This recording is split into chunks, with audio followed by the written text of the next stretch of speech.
Good day. Today we are looking at Matthew 26 verses 36 to 46. The title of that passage is Gethsemane. I have to divide the lesson into two parts, A and B, but you have to listen to them at one go. That is, one after the other. Let us read.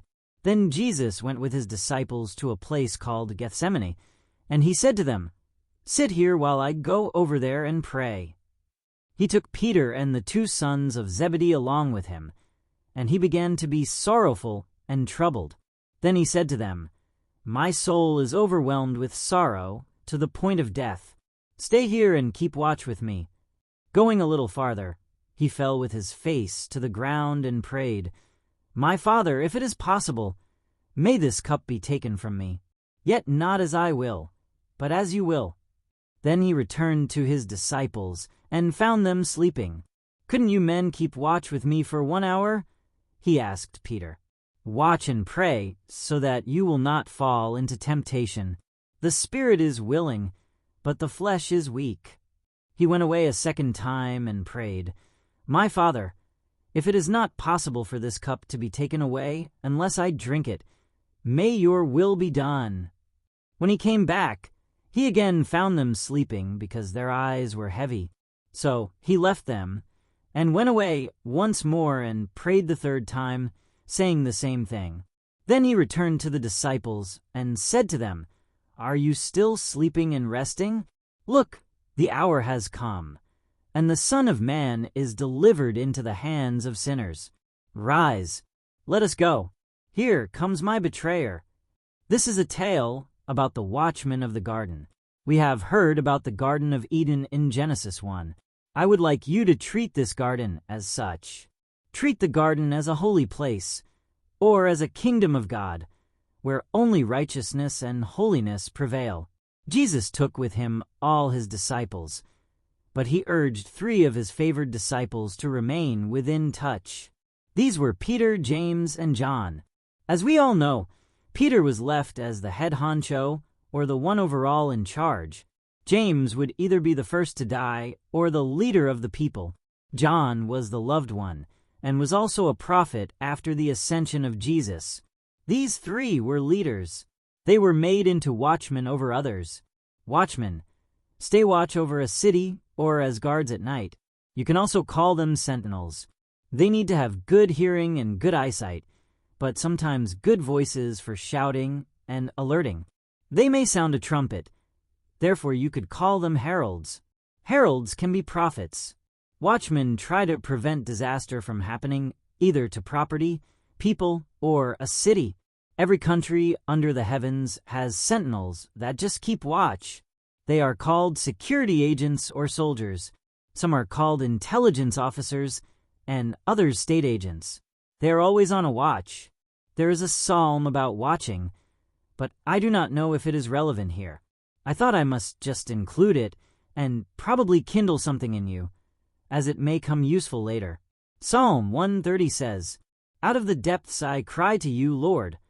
Lord, hear my voice. Let your ears be attentive to my cry for mercy. If you, Lord, kept a record of sins, Lord, who could stand? But with you there is forgiveness, so that we can, with reverence, serve you. I wait for the Lord, my whole being waits, and in his word I put my hope. I wait for the Lord more than watchmen wait for the morning, more than watchmen wait for the morning.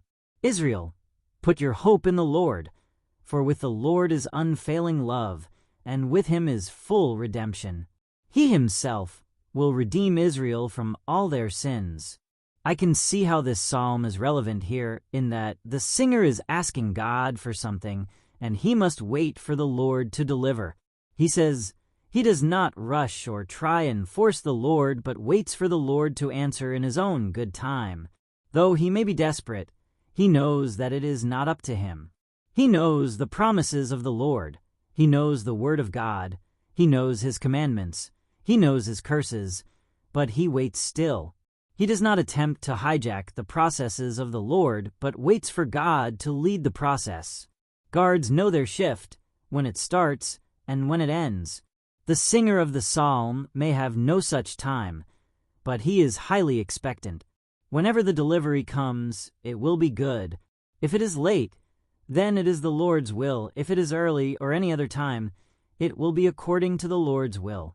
Now, Jesus, our Lord and Savior, knew the time and hour when he will be delivered into the hands of those who would kill him. Unlike our watchman who is just doing his duty and knows not what will come and when, Jesus knew the will of God and what was going to take place.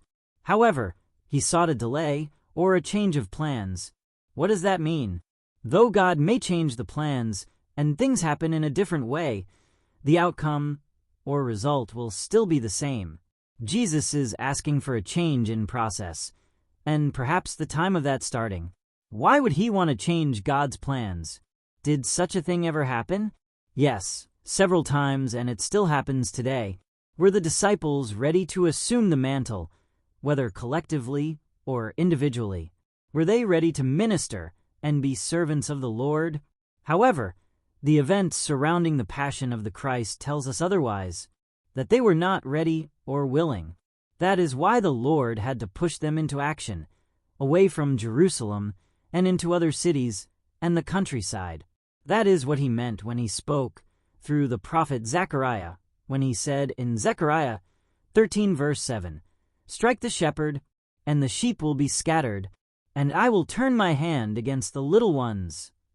My brethren, the rest of that chapter is too horrible for us to imagine what happened to those who went on before us. It is terrible for us Christ followers, and scary to think that the first Christians had to go through such an ordeal. Yet, that was according to God's will, so that the message may spread beyond the borders of Israel. We all know that when Jesus died, some went their separate ways, and others hurtled with fear in Jerusalem. Yet that was not Jesus had planned with them. Jesus had told them to go and preach the word to those who were still in darkness or caught in sin.